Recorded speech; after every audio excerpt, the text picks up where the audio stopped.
Don't be afraid to get to know people like me. We want to help you. We're excited to meet with applicants, talk to past graduates.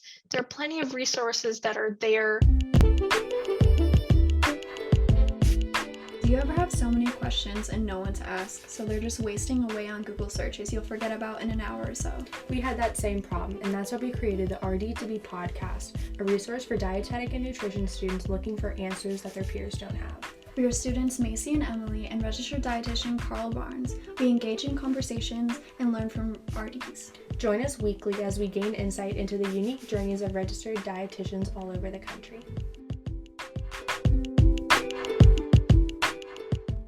Welcome back to another week of the RD2B podcast. I'm your registered dietitian host, Carl Barnes. It's our weekly podcast where we highlight the diversity of opportunity in the dietetics profession.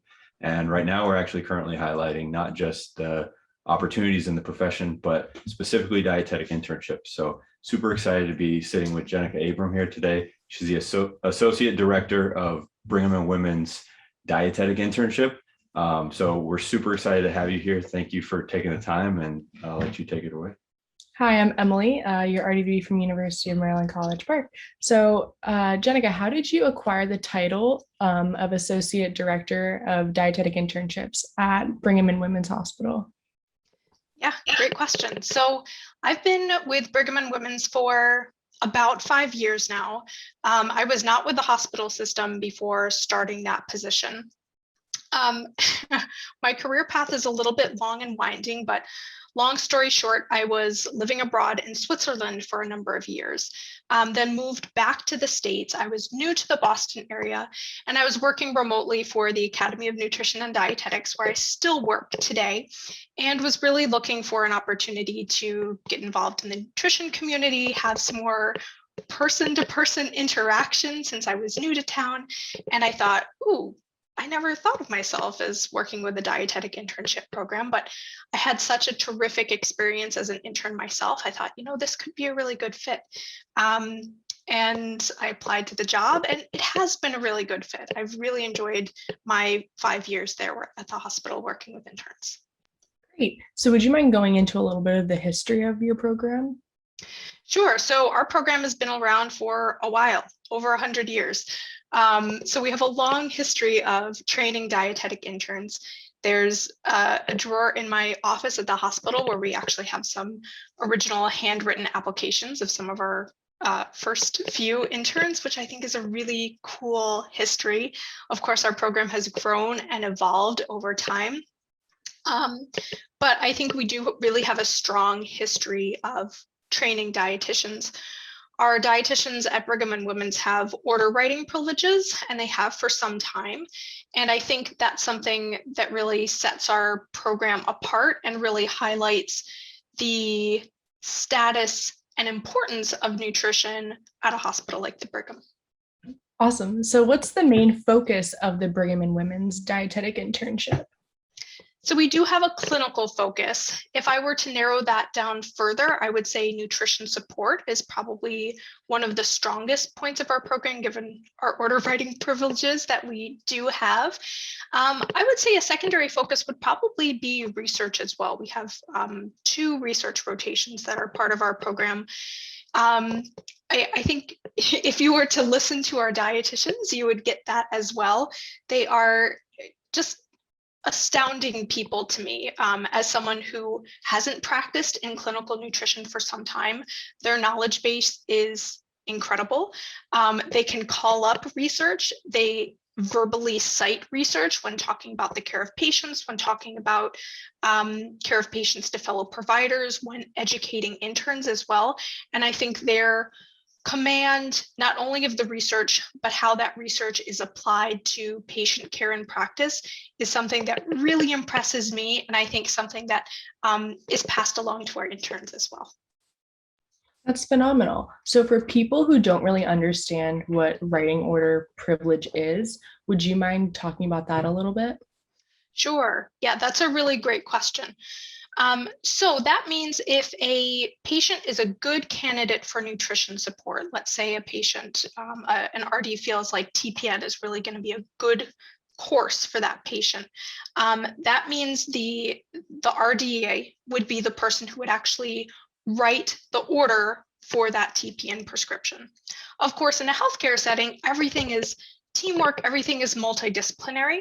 So it wouldn't be as though the RD would just go against the wishes of the rest of the healthcare team, but they would be the people who would really advocate for that nutrition support, get the team on board, and ultimately the ones who would place the order in our electronic medical record, who would write the prescription, so to speak. And they write that prescription for nutrition support on a daily basis. Awesome. Thank you for clarifying that. So I noticed that you guys have a staggered start for your internship. So would you mind going into detail about why you guys have that and what made you choose that path for you? Sure. Yeah, that's a great question. And I think something that's a little confusing, being that we only participate in the spring match date. So the reason that we have a staggered start with our 2 classes, we have 2 classes of 6, total of 12 interns total, is primarily because our internship is so strongly based at the hospital, and because our inpatient rotations in particular are so long. If we were to have all 12 interns start at one time, we'd have a hard time maintaining the 1-to-1 intern to preceptor ratio that we think is really important for the education of our interns. We also know that most interns who come to our program have that interest in clinical nutrition, given that that's our focus. And we don't want them to have to wait to the end of their program to start that big course of inpatient rotations. So we do have those 2 staggered starts so that most folks are well into their inpatient rotations by no more than a few months into their program. Wow, great. So how long is your program? So our program is 11 months with those 2 start dates. So we have the start date in August. So I have 6 interns with me right now, and another start date in October, and then they wrap up in June and the end of August. Awesome. And then since you have such a strong clinical focus, does your program allow for any electives, or are you guys sticking with food service, clinical, and community? Yeah, that's another good question. So while we do have a really strong clinical focus, we also recognize that it's important to expose interns to a diversity of different career paths. And while most of our interns come into our program with an interest in clinical and leave still with that interest in clinical, we recognize that some people might get in and realize, oh, well, maybe in working inpatient in a fast-paced academic medical center is not a great fit for them. So we want to make sure that they are able to see different career paths available to them as well. So we still have, of course, a food service rotation that's really robust, hosted at our hospital as well. We have the research rotations that I mentioned. We have a few community rotations and outpatients, kind of showing clinical from a different point of view. We've been working with the Massachusetts Department of Public Health, local WIC programs. I mentioned working with researchers and our research component as well. So I do feel as though we're able to provide a good amount of diversity while still providing that real depth and focus in clinical nutrition as well. That's awesome. So what does the research rotation entail? So yeah, great question again. So we have 2 research rotations, as I mentioned. One is a shorter rotation, and that is working one-on-one with a nutrition scientist or RD with a real focus on nutrition research. So seeing what nutrition research looks like in action. So we've partnered with area universities, with dietitian researchers at the Brigham, at Boston Children's, which is right next door, at Harvard School of Public Health, Harvard Medical School. We're fortunate to have a big diversity of RD scientists here in the Boston area. So we involve them with different scientists who are actively collecting data, doing data analysis, recruiting patients, developing protocols for studies, and we have our our interns kind of see what that process looks like to be involved in research. And then our other research rotation, we call our clinical nutrition independent study. And during that rotation, that one's 3 weeks long, our interns are able to choose a topic of nutrition research that is of real interest to them. So they would choose a topic that they would like to do a deep dive into. They would do kind of a systematic literature review into that topic, and then prepare a written report as well as an oral presentation as well. If it pertains to a certain topic that would be observable in practice, we try to match them with an RD who's at the Brigham who might see patients with that sort of condition, or if it's a pediatric condition, someone at Boston Children's Hospital. I've had interns who have connected via phone or Zoom with researchers actively doing in that topic who might not be in the Boston area, just to dive in a little bit deeper. And then another product of that rotation is that they develop kind of a one-pager on the topic. And so our Ds who we work with and our preceptors are really fortunate to have this database of kind of the most up-to-date kind of best practices based on that literature review that our interns complete. So we ask that they kind of go beyond current best practice guidelines or the published systematic reviews that are out there to find out, okay, what's most up to date, what's cutting edge, and where is there maybe not enough research? Where do we need to learn more? And so I'm happy that our interns are able to choose topics that are really of interest to them. And it's I think another opportunity to kind of customize their internship experience and focus on an area of interest. Definitely. So I know you have 12 applicants that you accept into your program. How many people roughly apply to your program each year? Yeah, good question. So last year we had right around 100 applicants. So we we get a lot, but that number kind of goes up and down, I think, from year to year. It will be interesting to see how the master's requirement ends up affecting our numbers as the years go on.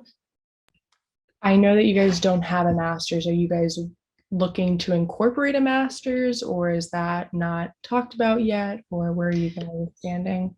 Yeah, we've been talking about it a lot, as you can imagine, Emily. I'm not sure if we've come to a firm decision yet.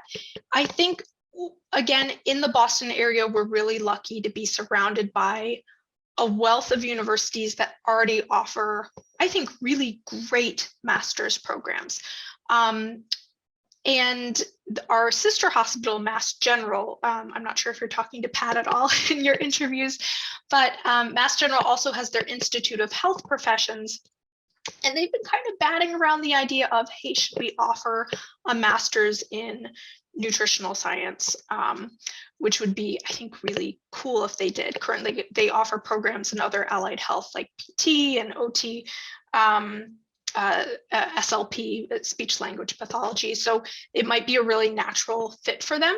However, dietetics is somewhat of a smaller field, and it would depend on if they could get enough applicants to kind of make that worth their while. So I think we have a few different options, and I think other standalones are probably wrestling with the same idea of, hey, should we partner with area universities? Should we kind of develop a master's degree component of our own? And I think we're considering all of them, and I think are open to all of them. And the nice thing is that it seems as though Ascend is really open to a variety of possibilities. So we can those options or all of those options if we wanted to. At this point, I think it's probably too soon to say that we will develop a master's component of our own, but I think chances are really good that we could partner with other area universities to offer that option to our interns.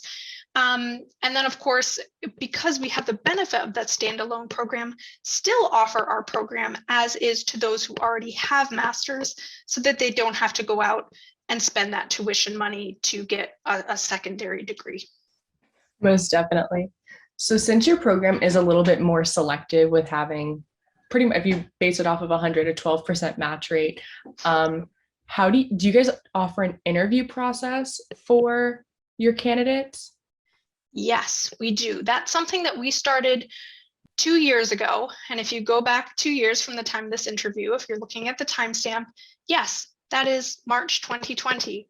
possibly the worst possible timing to, hey, let's do interviews for a bunch of our candidates with our preceptors who are mostly doing patient care, and a lot of other people who are brand new to working at home, have kids or family members that they're caring for at home. Timing was not ideal. However, I think because that still ended up being such a positive process, seeing applicants face to face, talking with them, having conversations, I think it really personalized the application process for our interns as well. I think they got to know us a little bit better, and we certainly got to know them. And it made the process of narrowing down that huge field of very, very qualified candidates to those 12, or I mean, we rank more than 12, obviously, but to our ranking list, it actually made our job, I think, a little bit easier. So we continued with that interview process last year, and we foresee continuing with those interviews for the foreseeable future. That's great, especially because, you know, it is a selective process. Having that interpersonal connection can really make it, like, make or break it. Absolutely. So the pandemic has been a hard time for many students. What kind of things are you looking for in applicants to like set them apart? Because, you know, it's hard to get like clinical experience being able to get into a hospital right now. So what advice would you have for students in regards to that? Yeah, I'm really glad you asked that question, Emily, because I think it's a question that a lot of our applicants are really concerned about, especially applying to a clinically focused program, one that's based at a hospital, and fearing that, ooh, I haven't been able to set foot in a hospital. How am I going to show that I'm a great candidate for this program? And that's certainly something that we recognize now in the midst of the pandemic, but even beforehand. Getting experience, especially in an inpatient setting as a student, is really, really hard.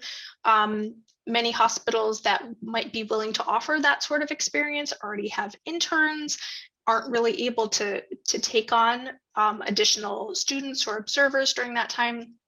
So I would say the things that stand out to us the most are those who applicants who are able to demonstrate really confident that a program with a clinical emphasis is the right path for them. We recognize that not all interns who might come into our program think that inpatient clinical is, the way to do it. But because we do spend so much time in inpatient clinical, we want our interns to feel like this is something that they would enjoy before they dive in head first and realize that a good chunk of our program is something that doesn't really appeal to them. So that can take a variety of forms. For some, it's as simple as, hey, I really connected with my MNT classes that I took for my DPD program. I dived in with X, Y, and Z, or I attended some continuing education programs or conferences with a focus in this area because this is where I have a passion. I've seen applicants who have done a number of informational interviews just with folks who work in a clinical setting, for example, to hear more about, hey, what's your day-to-day like? What kind of patients do you see? What are your hours like? And I think that gives them a real flavor of what that career path could look and feel like as well. I'm trying to think of other examples of experiences of interns that have really stood out. Yeah, it's okay if you can't think of any more. That was a lot of examples. So Sure. For someone who has a master's of public health and, like you said, not as much experience with clinical, how do you oversee a clinical internship? So how do you make sure you're up to date and make sure that, you know, you're providing as many resources to your students as possible? Yeah, great question. So I do have some experience in inpatient clinical. That was my first job that I had out of my own internship, but I haven't been working in that space for some time. I think what makes me really lucky is being based in a hospital-based program and having a large and tremendous team of preceptors who are the most up to date in all their clinical knowledge, all the best practices, the current standards that are out. I really rely on them to be the experts in clinical nutrition. Meanwhile, I take on from all of them all the requirements of, okay, what does the SEN need? What do we need to make sure we're teaching? And so I make sure I communicate those to our preceptors. So I think it's a little bit of give and take. I also really want to recognize that I am the associate director of our internship program, and our director, Kathy McManus, has a 40+ year career of being a clinical dietitian. So I think with our partnership, we kind of balance that out pretty nicely. And so she can help fill any blanks that I might have. And of course, our tremendous base of preceptors make sure that I stay up to date in what I need to know to best work with our interns. Great. And then I guess my last question will be, I know a lot of students, at least when I was going into my undergrad, my first year, I didn't really understand that there was a dietetic internship.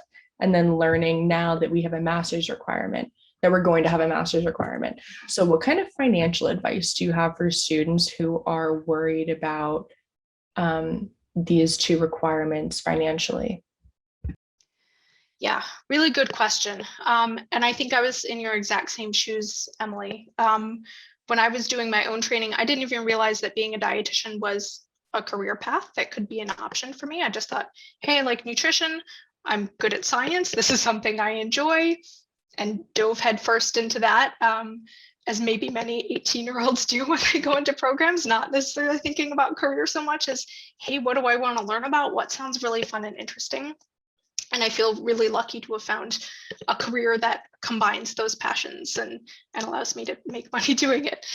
I think students are in a little bit of a tough position in that this master's requirement is coming, but I also feel like it presents some really interesting opportunities to forge a path in the career that makes the best sense for you. So I've been talking to other students about kind of what their decision-making process will look like going into this master's requirement. And I've heard of a few different options, which I think are pretty creative. So for some, I think they're deciding to finish with the bachelor's, get the DTR licensure or registration, maybe I should say, get a job and then work while earning their master's degree, which I think is a really nice option. I know here at the Brigham, we provide tuition support. So if someone were in that position at our hospital, for example, they would be able to get financial support while they work towards their master's, which could be a really nice benefit. I think another option is with standalone internships like ours, where our intention is to continue to accept those who are already master's prepared.